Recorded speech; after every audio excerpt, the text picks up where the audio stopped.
In 2022, the French Bulldog beat the Labrador Retriever to become the most registered dog breed in America, ending a 31-year streak.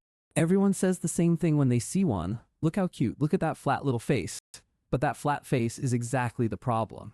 Every single feature people love about this breed was deliberately created by human breeders, and almost every one of those features causes the dog daily suffering, a trade-off most buyers never learn about until after they have already fallen in love with the puppy. This is not an anti-dog video. This is the true story of how human choices, decision after decision across more than a century, built a breed that often struggles just to breathe. By the end, you will understand exactly how this happened, what it cost the dogs, what it cost the owners financially, and what is finally being done about it by scientists, veterinarians, and lawmakers around the world. Let's start at the beginning, because the French Bulldog is not even originally French.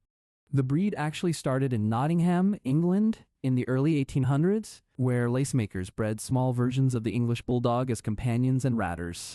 When the Industrial Revolution collapsed the English lace industry, those workers moved to Normandy, France for jobs and brought their small bulldogs with them. In France, these dogs were crossed with local ratting breeds, and they became hugely popular with Parisian butchers, café workers, and the working class of Montmartre.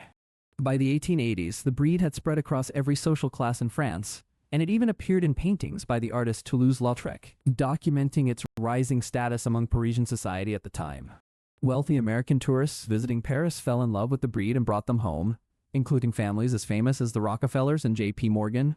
The exact crosses used to shape the French version of the breed are debated by historians, but terriers and pugs are both commonly mentioned as likely contributors to the look we recognize today. The American Kennel Club officially recognized the French Bulldog in 1898, but for most of the 20th century, it stayed a fairly rare, niche breed.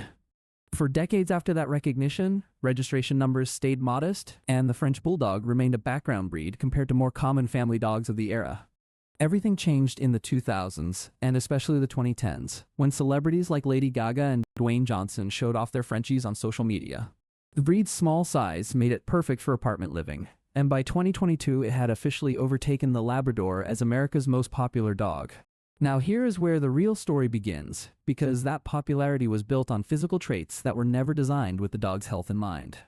The flat face, the big round eyes, the compact body, the bat-like ears, the wrinkled skin, every one of these was selectively bred purely for looks. Let's start with the flat face, because this single trait causes more suffering in this breed than almost anything else. Scientists call this brachycephaly, meaning short head, and breeders compress the length of the skull while keeping most of its width the same.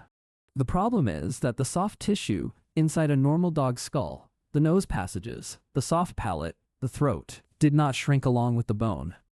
That means too much soft tissue is now crammed into too little space, and this single design flaw creates a condition called brachycephalic obstructive airway syndrome, or BOS. A 2016 study from Cambridge University's Veterinary School examined 700 French Bulldogs and found that more than half showed clinically significant airway obstruction. A French Bulldog with BOS can have narrowed nostrils, an overly long soft palate blocking the throat, an underdeveloped windpipe, and collapsing throat tissue all at the same time. This is not a rare medical complication. This is the normal, everyday anatomy for a huge share of this breed.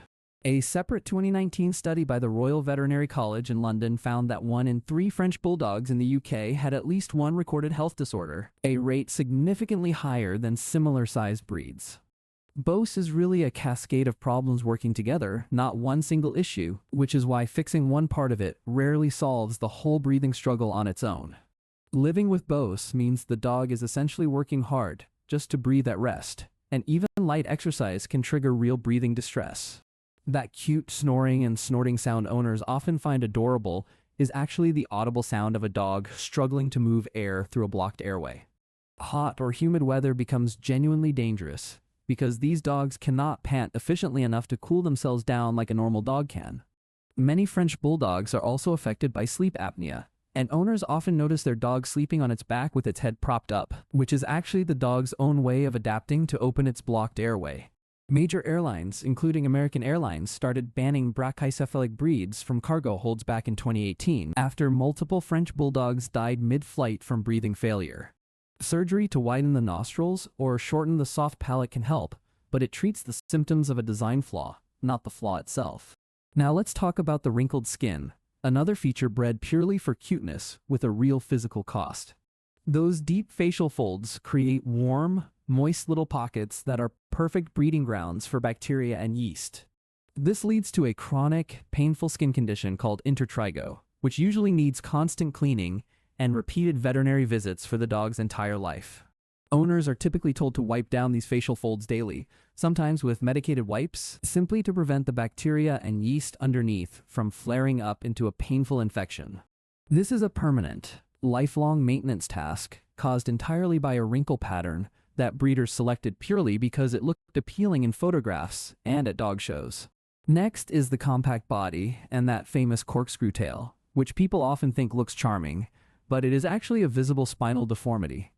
The tail shape comes from malformed vertebrae called hemivertebrae, where individual spine bones grow into wedge or butterfly shapes instead of normal round ones. These same spinal malformations cause a painful condition called intervertebral disc disease at rates far higher than most other dog breeds experience. And here is one of the most striking facts in the entire story. French Bulldogs were also bred for large, round heads because that shape triggers human caretaking instincts. But that head grew too large for the female pelvis to deliver naturally, and today an estimated 80% or more of French Bulldogs cannot give birth without a cesarean section. Think about that for a moment, an entire breed that now depends on human surgery just to reproduce, purely because of a look humans found appealing. This single fact alone is one of the clearest examples in the entire animal world of a species being bred into a physical corner by human aesthetic choices rather than any natural evolutionary pressure. Compare that to wild dog populations, where puppies with heads too large for natural birth would simply not survive to reproduce, and the trait would disappear from the gene pool on its own. In the French Bulldog, human intervention through cesarean sections has completely removed that natural check, allowing the oversized head trait to be passed on generation after generation without consequence to the breeding line itself. The health problems do not stop there. The breed's large, bulging eyes are prone to ulcers, painful eyelid problems, and even the eye popping partly out of the socket from minor trauma. These bulging eyes also make the dogs prone to entropion, where the eyelid rolls inward and the eyelashes constantly scratch the surface of the eye, and cherry eye, where a gland in the eyelid prolapses and becomes visible. Because the eyes sit outside the normal protective bone structure most dogs have, even a small bump or scratch can cause serious corneal damage that a flatter-faced breed would never experience. Spinal problems can cause pain, weakness, and, in severe cases, permanent paralysis, requiring anti-inflammatory drugs or expensive spinal surgery to manage. Skin fold infections extend down to the base of the tail too, and in some cases the tail pocket infection is so severe the tail has to be surgically removed. This is often described in veterinary practice as a fairly routine procedure for this breed specifically, which says a lot about how normalized these secondary health problems have become within the breeding community itself. None of this would be considered normal in almost any other breed, yet for the French Bulldog it is treated as simply part of ownership, an accepted cost of the look people signed up for. Allergies are extremely common in this breed, often requiring lifelong prescription diets or expensive biologic medications that can cost thousands of dollars a year. The breed's upright bat-like ears, while part of its signature look, are also linked to higher rates of ear infections, and combined with allergic skin problems, these infections can become chronic and resistant to normal antibiotic treatment. Now let's talk about the money, because the financial side of this story is just as revealing as the medical side. A French Bulldog puppy from a breeder in the United States typically costs between $3,000,000 and rare colors can sell for $10,000,000 or more. Those prices have nothing to do with health or biology. They are purely driven by social media trends and rare color demand, with no biological reason behind the massive price gap between color variations.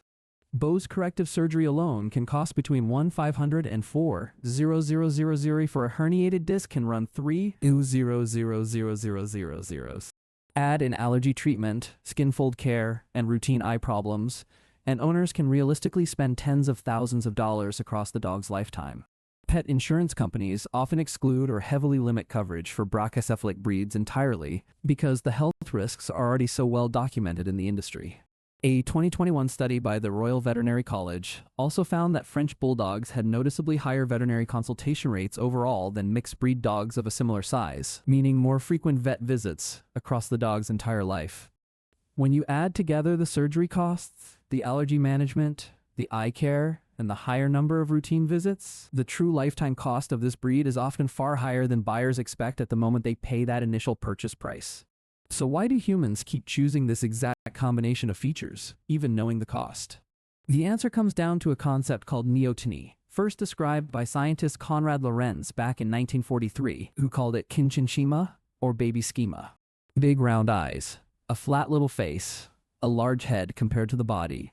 These are the exact same features human babies have, and our brains are wired to find them irresistible. This response happens through the amygdala and the brain's dopamine reward pathways, the same circuits that make human infants look adorable to their caregivers.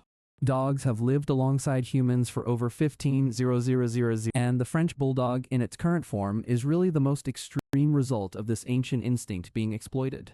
Social media has only accelerated this. Studies of Instagram posts found that brachycephalic breeds get liked and shared at higher rates than most other dogs.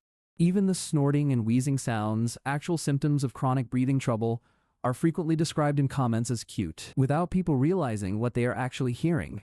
This creates a strange feedback loop. The more a video shows a struggling, snoring French Bulldog, the more it gets liked and shared, and the more that specific look gets reinforced as desirable to future buyers. Konrad Lorenz could never have predicted that his 1943 baby schema idea would eventually explain why millions of people scroll past a wheezing dog and type the word adorable in the comments without a second thought. This is really the core paradox of the whole breed. The exact traits causing the suffering are the same traits triggering the human brain's most powerful caretaking response. Now, here is the part of the story that gives some real hope, because veterinary groups are not staying silent about this. The British Veterinary Association, the Australian Veterinary Association, and the Royal Dutch Veterinary Association have all publicly urged people not to buy brachycephalic breeds until standards improve. The Netherlands went even further, passing legislation in 2019 and strengthening it again in 2023 that effectively bans breeding dogs whose muzzle is shorter than 1/3 of their skull length. That rule specifically targets French Bulldogs, English Bulldogs, and Pugs, and breeders who violate it can face fines and even have their animals confiscated, a serious legal consequence in a market once left almost entirely unregulated. In 2022, Norway's Supreme Court went even further, ruling that breeding English Bulldogs and Cavalier King Charles Spaniels in their current form actually violates the country's animal welfare law. Some kennel clubs in the UK and Scandinavia have started requiring French Bulldogs shown in competitions to prove they can breathe and walk without visible difficulty. These new assessments typically involve a short walk or trot in front of a veterinary judge, checking for excessive panting, noisy breathing, or visible distress before a dog is allowed to compete at all. Breeders who cannot pass their dogs through these health checks are effectively excluded from the show ring, which creates at least some financial pressure to select for slightly healthier airways over time. Progress is genuinely slow though, because most puppy buying happens through private breeders and online sellers, completely outside any kennel club's influence or oversight. The British Veterinary Association's campaign has been running since around 2016, directly asking both breeders and buyers to honestly consider whether the features they are selecting for are actually compatible with a healthy life. Norway's Supreme Court decision in particular stands out as a landmark moment because it was the first time a country's highest court ruled that breeding for a certain appearance can itself be a violation of animal welfare law, not just a matter of individual bad breeders.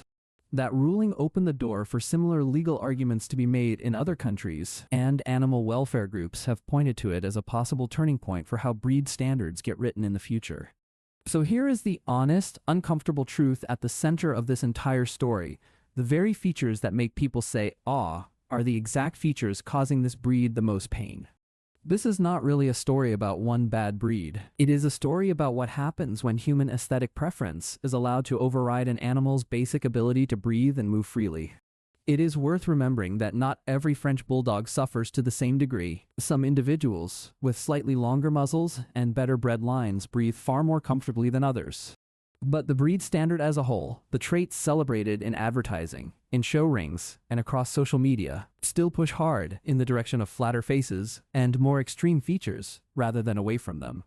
Until that standard shifts in a meaningful way, the same cycle of cute photos, high demand, and expensive corrective surgery is likely to keep repeating with every new generation of puppies. Both stories share the same warning underneath them: choosing one narrow trait, whether it is a cute face or a sweeter taste, again and again, without thinking about the long-term cost, always leaves something fragile behind. If breed history like this fascinates you, the video I made on how the banana industry engineered itself into a genetic dead end follows this exact same theme of good intentions creating fragile outcomes, so go watch that one next.